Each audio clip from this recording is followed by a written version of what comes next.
So today we're going to look at plate boundaries and the geological phenomena they create. Different types of plate boundaries act differently and can vary across two categories. Firstly, we can determine how the plates are moving relative to each other. If they're moving away from each other, it's a divergent boundary. Moving towards each other is a convergent boundary. And moving horizontally in different directions is called a transform boundary.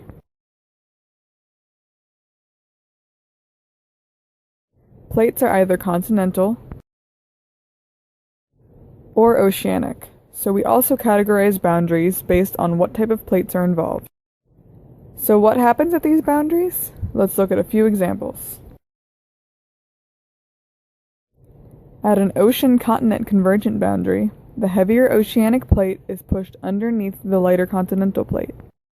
The area where this happens is called a subduction zone. Subduction zones produce trenches, which in turn produce volcanic arcs made up of stratovolcanoes.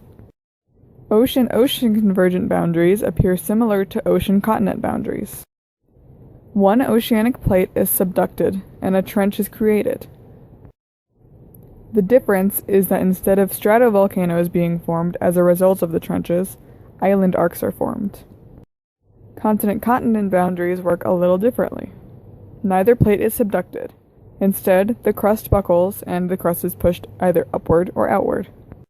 We can also see volcanic activity at hot spots, or places where hot lava from the mantle flows out towards the surface. Hot spots produce seamounts, which over time grow to become shield volcanoes. However, hot spots are not plate boundaries.